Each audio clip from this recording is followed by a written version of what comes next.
Top 20 Respiratory Therapist Interview Questions and Answers. It would help if you prepared adequately before stepping into an interview room. This article sums up 20 frequently asked questions when interviewing for the position of a respiratory therapist. 1. Why are you interested in this role? This is generally one of the first questions in job interviewers. It may be an assessment of your motive, or the interviewer may be trying to find out if you are a good fit. Sample answer. I am passionate about helping people with respiratory issues. I have lots of experience given that I have worked in several institutions and believe that I can use that for your institution's benefit if given a chance. 2. What are the roles of a respiratory therapist? Do you know your duties as a respiratory therapist? Tell the interviewer. Sample answer.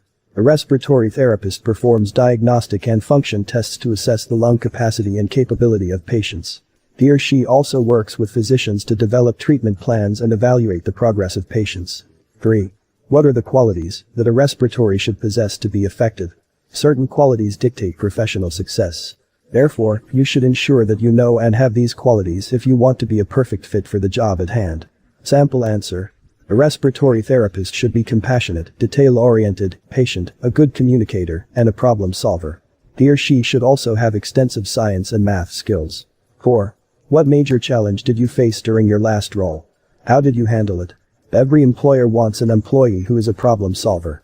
The ways you handle challenges will tell whether you can address the challenges at hand or not. Sample answer. I was working with young mothers during my former job place. Most of them were so scared that they would start screaming when I attended to their kids.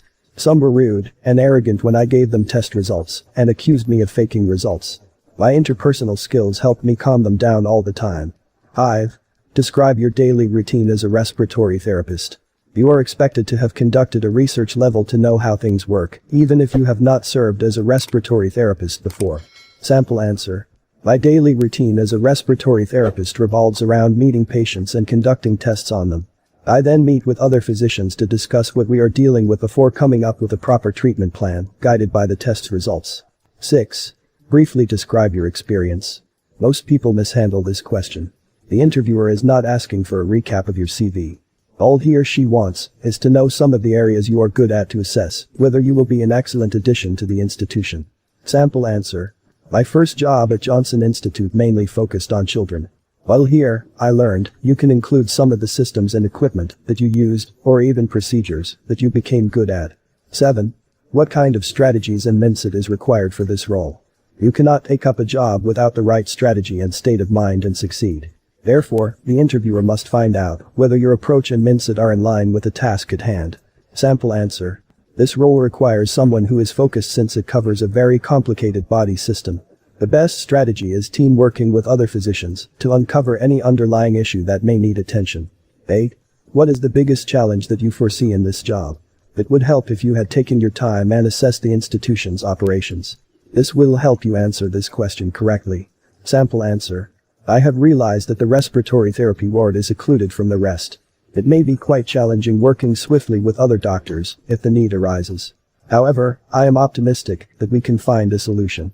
9. How do you stay motivated at work? Seeing patients break down after delivering bad news can be traumatizing. Therefore, there must be a motivating reason that keeps you coming back. Sample answer. I love helping people with respiratory conditions, given that I am also asthmatic. The face of relief from patients' eyes keeps me coming back. 10. Describe a time you failed in this role and the lesson you learned.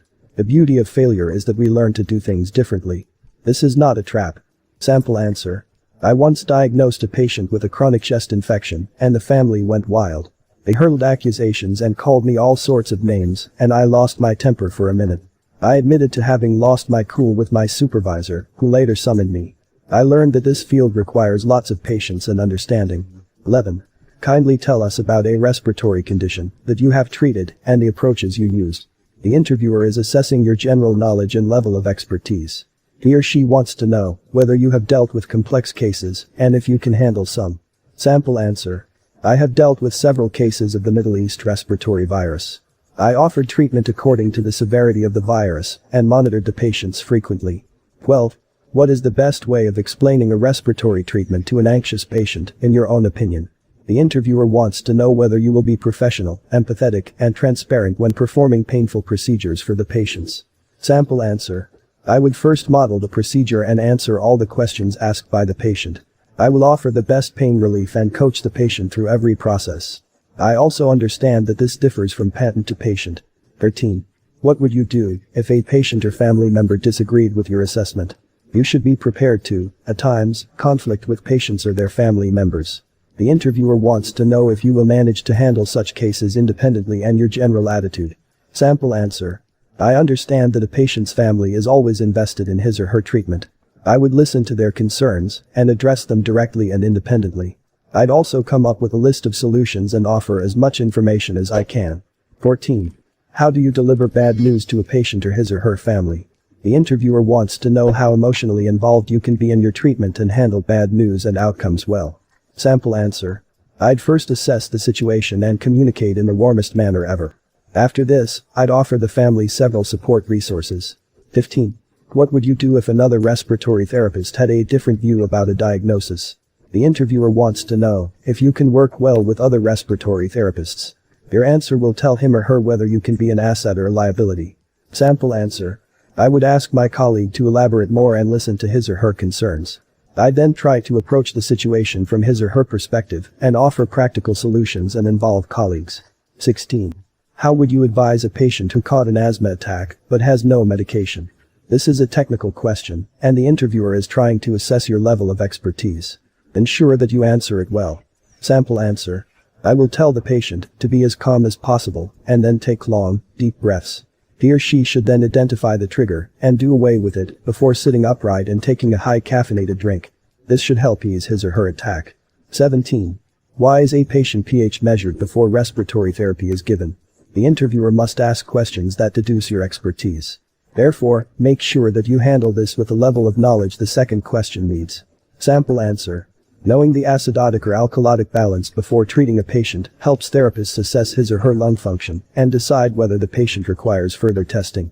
This is a mandatory procedure that must be done, or else complications might arise. 18. Can you mention an infection control protocol that respiratory therapists should practice before seeing any patient? The interviewer wants to know if you will put the patient at risk or protect his or her interest. You must take enough precaution not to infect or reinfect the patient, thereby worsening his or her situation. Sample answer. I consider Healthcare Infection Control Advisory Committee protocol one of the best sterilizing protocols for both apparatus and equipment. However, a respiratory therapist can also use personal sanitization protocol before seeing a patient. 19. Mention the steps you will take to minimize respiratory complications. Your job as a respiratory therapist is delicate, and an interviewer must ensure that you are up to the task. Sample answer. To minimize respiratory complications, I suggest that people place more fans in their houses for fresh air, get vaccinated, perform respiratory exercises, cough up respiratory secretions using given medications, use feeding tubes for serious respiratory conditions, and raise his or her head when lying down. These steps should help somebody minimize respiratory complications. 20. How do you meet your patient's respiratory needs? This is yet another technical question that requires tact and skills to answer. How you meet your patient's respiratory needs will help the interviewer know whether you are qualified for the job at hand or not. Sample answer. I first assess the patient's pulmonary needs via a pulmonary assessment test to develop a detailed respiratory therapy plan in consultation with a physician. Conclusion. These are some of the most asked questions in respiratory therapy interviews. I hope that they will give you a proper foundation as you prepare for your interview. All the best, and believe in yourself. We hope you enjoyed our video. Do not forget to subscribe to our channel and hit the bell icon as well. See you soon.